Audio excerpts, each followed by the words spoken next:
अब हम पांचवें प्रतिरूप, जिसे तारक प्रतिरूप भी कहा जाता है, इस पर चर्चा करेंगे।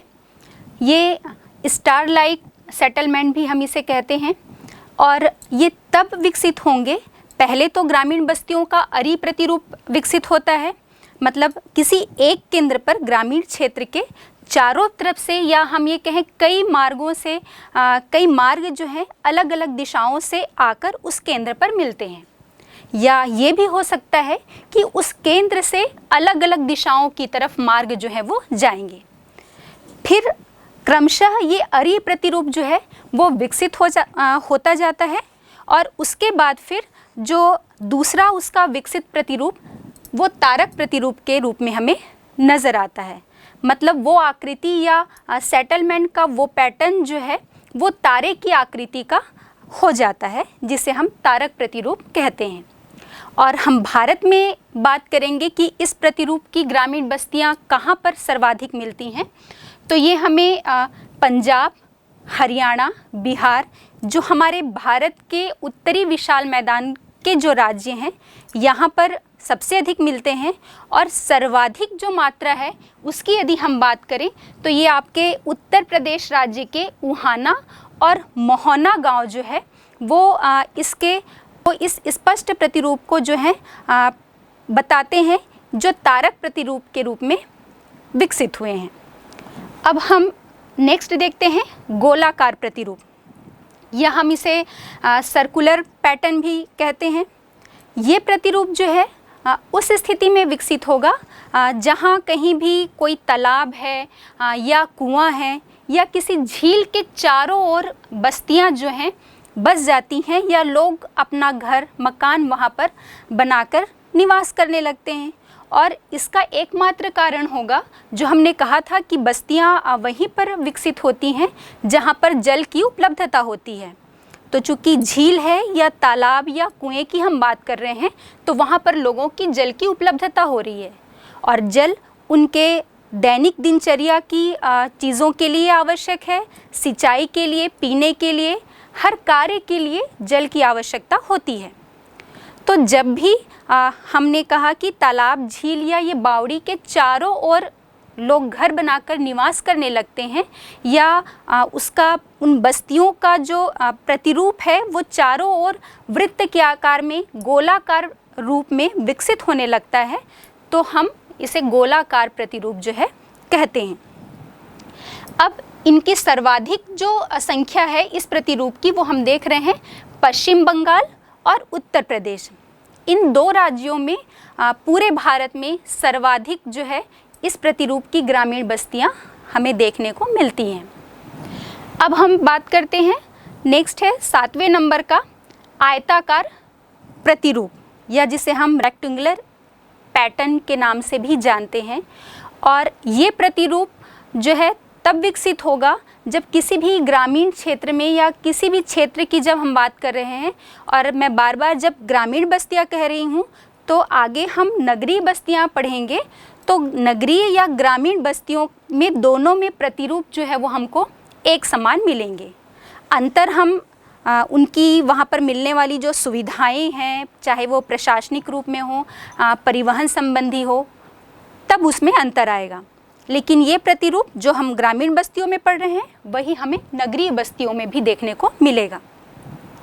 तो हम बात कर रहे थे आयताकार प्रतिरूप के विषय में, और ये आकृति उस समय विकसित होती है जब दो मार्ग, कोई भी दो सड़क मार्ग जो है वो समानांतर एक दूसरे को, एक सड़क हुई, दूसरी सड़क हुई, और उसके समानांतर और दो सड़कें जो हैं उसे लगभग समकोण पर काटती हैं। तो एक जो प्रतिरूप है ये आयताकार रूप में विकसित होता है, और वहाँ पर जो बस्तियाँ हैं वो हर मार्ग के सहारे समानांतर रूप में विकसित हो जाती हैं। दोनों ओर एक सड़क है, उसके एक छोर पर भी बस्तियां विकसित होंगी और उसके दूसरे छोर पर भी उसी समान रूप से बस्तियां जो है वो बसती जाती हैं। तो ये आयताकार प्रतिरूप कहलाता है। और ये हमारे भारत में हम देखेंगे कि सूरतगढ़, हनुमानगढ़, गंगानगर और भारत का जितना हम यहाँ पर उत्तरी मैदान देख रहे हैं, चूँकि यहाँ पर जनसंख्या भी हमको सबसे अधिक मिलती है, समतल मैदान है, इस कारण से तो ग्रामीण बस्तियों का भी जो सर्वाधिक हम कह सकते हैं प्रतिरूप जो है वो यहीं पर देखने को मिलता है। अब हम नेक्स्ट बात करते हैं तीर प्रतिरूप। तीर प्रतिरूप जो है ये किसी भी क्षेत्र में जहाँ पर हम कह सकते हैं अंतरीप है ना, समुद्र का वो तटीय क्षेत्र जहाँ पर जिसके अंदर कोई स्थल भाग, चाहे वो महाद्वीप का स्थलीय भाग हो सकता है या कोई भी भूखंड जो है वो समुद्र के अंदर घुसने की कोशिश करता है, या हम कहें कि उसका समुद्र की तरफ जलीय भाग की तरफ निकला हुआ जो हिस्सा है उसे हम अंतरीप कह रहे हैं। तो उस अंतरीप के सहारे या फिर जहाँ पर जो दो नदियाँ हैं, कोई भी दो नदियाँ जो एकदम नुकीले रूप में तीव्र ढाल बनाती हुई एक दूसरे से मिलती हैं, तो वहाँ पर हमारे तीर प्रतिरूप जो है उसका निर्माण होता है। और इसमें भी हम देखेंगे जो उसका खुला हुआ हिस्सा है उसके विपरीत भाग में ग्रामीण बस्तियां जो हैं वो विकसित होती जाती हैं, और साथ ही साथ उसकी दोनों भुजाओं में भी बस्तियों का विकास होता है।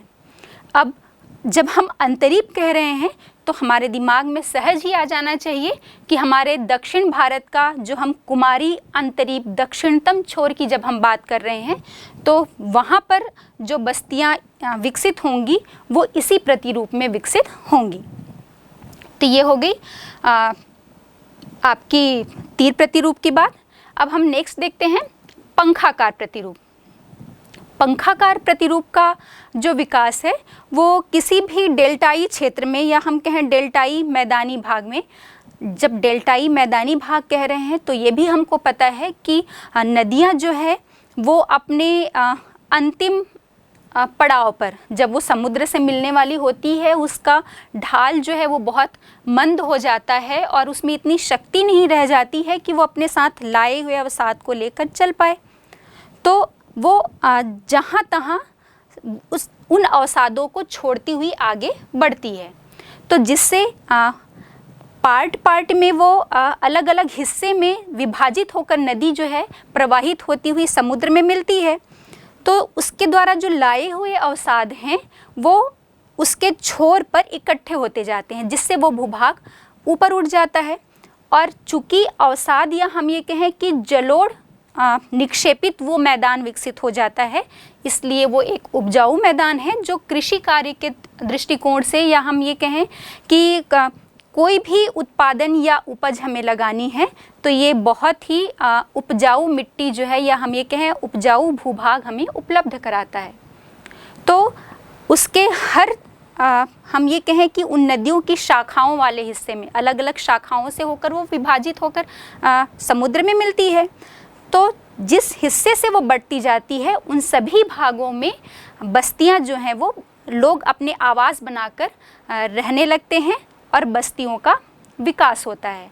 तो ये प्रतिरूप जो है पंखाकार प्रतिरूप का निर्माण करता है। अब हम नेक्स्ट देखते हैं सीढ़ी प्रतिरूप या सीढ़ी नुमा प्रतिरूप। ये हम इसे टेरेस्ड पैटर्न भी कहते हैं और नेचुरली है। सीढ़ी नुमा जब हम कह रहे हैं तो हमारे दिमाग में ये बात ज़रूर आनी चाहिए कि हम किसी भी पहाड़ी क्षेत्र या ऊबड़ खाबड़ वाले हिस्से की बात कर रहे हैं।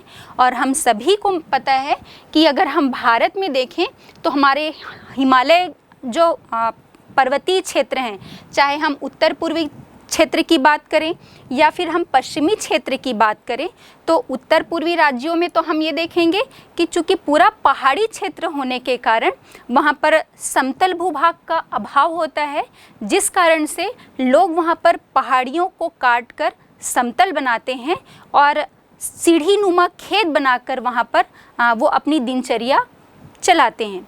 और वो जो खेत बनाते हैं, जो पहाड़ी नुमा हम कह सकते हैं भूभाग है, उसे काट दिया और फिर वो ऊपर उठा हुआ भूभाग हुआ, फिर उसे काट कर समतल बनाया, तो एक सीढ़ी नुमा प्रतिरूप जो है वो विकसित होता जाता है। और जो खेत बनाते हैं जहाँ पर वो कृषि कार्य करते हैं, उसी के आसपास वो बस्ती बनाकर, या हम ये कहें कि उनका घर जो है उस खेत में ही स्थित होता है और वो वहीं पर निवास करते हैं।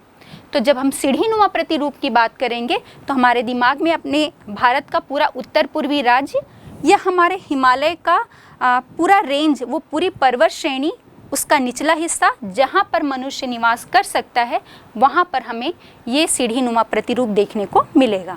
अब अगला प्रतिरूप है आपका मधुमक्खी के छत्ते का जो प्रतिरूप है। मतलब हम ये दिमाग में ला सकते हैं, आप अक्सर ये देखते होंगे आपके घर के आसपास या किसी भी बिल्डिंग में मधुमक्खी ने अपना छत्ता बना लिया है।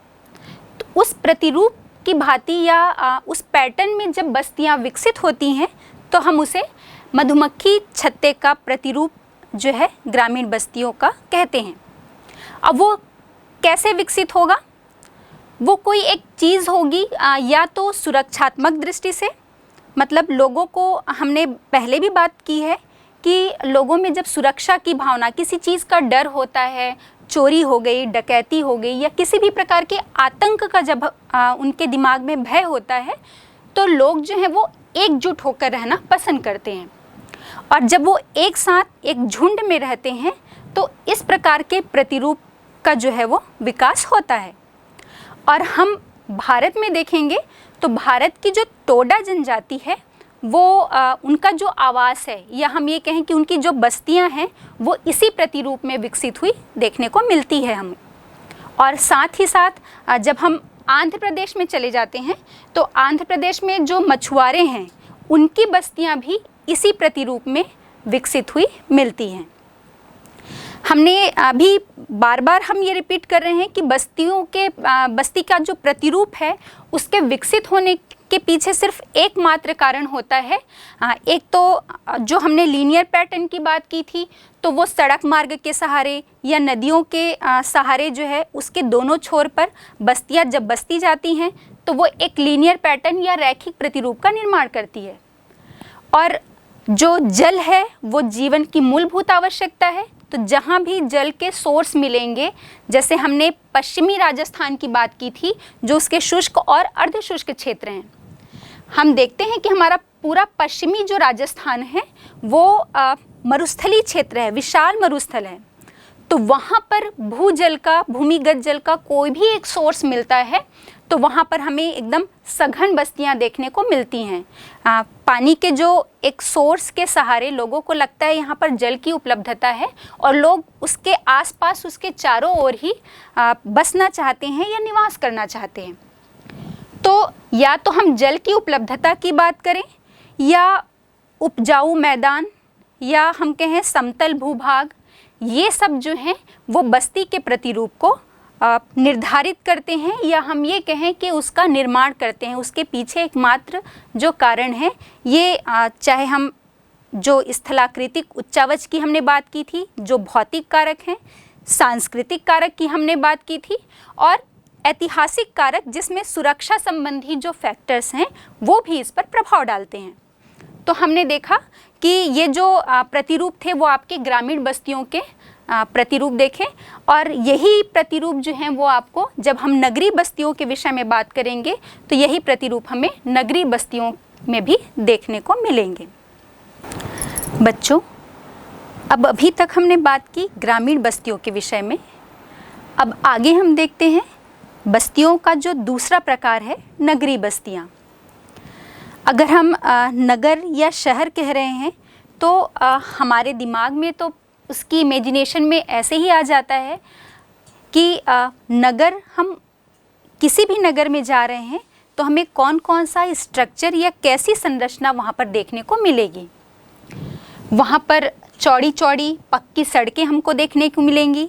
मतलब यदि हम परिवहन सुविधा की बात करें तो हम देखेंगे कि हमें नेशनल हाईवेज़, बड़े बड़े जो हाईवेज़ हैं या हर क्षेत्र में हमको वहाँ पर उसके हर भाग में उस नगर के पक्की सड़कें देखने को मिलेंगी।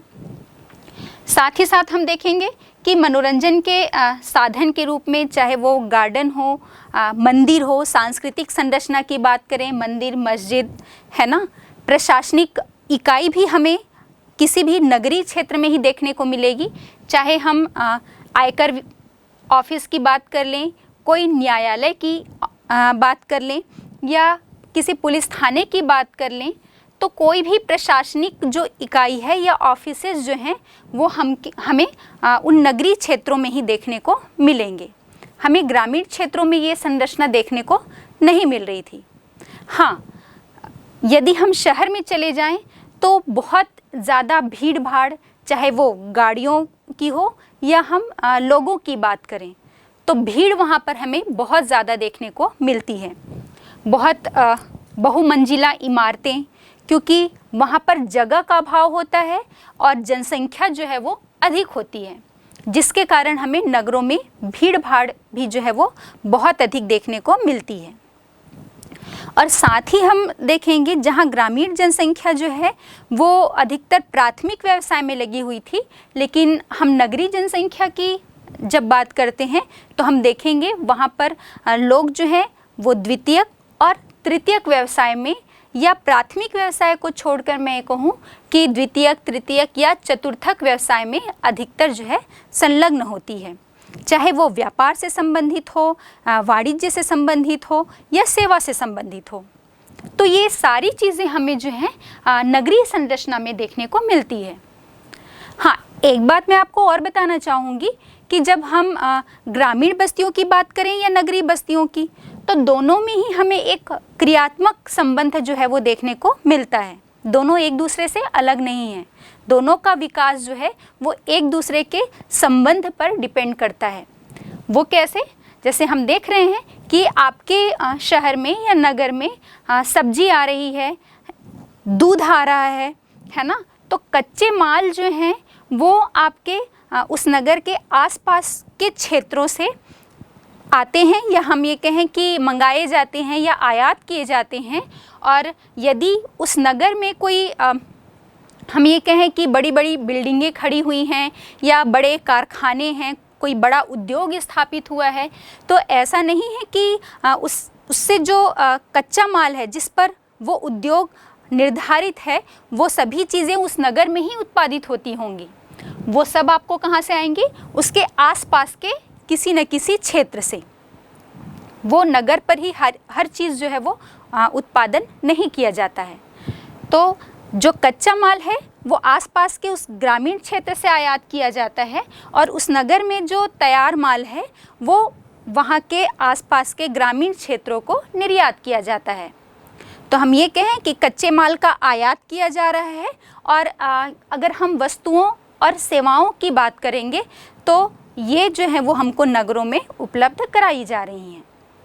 तो ग्रामीण और नगरीय क्षेत्र में हमको एक क्रियात्मक संबंध जो है वो देखने को मिलता है। अब 1991 की जनगणना के अनुसार भारत में जो नगर हैं उनको परिभाषित करने के लिए कुछ मापदंड जो हैं वो बनाए गए हैं। तो वो मापदंड कौन से हैं, पहले हम देख लेते हैं। यदि हम प्रशासनिक स्तर पर बात करें तो ये माना गया है कि कोई भी नगर जो है वो उसकी जो संरचना वो कहाँ पर अधिसूचित होना चाहिए या नोटिफाइड होना चाहिए, चाहे वो छोटा नगर पालिका हो, नगर निगम हो या किसी भी स्थानीय स्वशासन की इकाई जो है वो निर्धारित होनी चाहिए प्रशासन के स्तर पर। अगर हम जनसंख्या की बात करें तो उस नगर की जो जनसंख्या है वो लगभग 5000 होनी चाहिए। और घनत्व के विषय में हम बात करें तो उस नगर का या उस क्षेत्र का जनसंख्या घनत्व जो है वो 400 व्यक्ति प्रति वर्ग किलोमीटर होना चाहिए, तभी उस क्षेत्र को हम नगर की संज्ञा देंगे या नगर जो है वो निर्धारित किया जाएगा।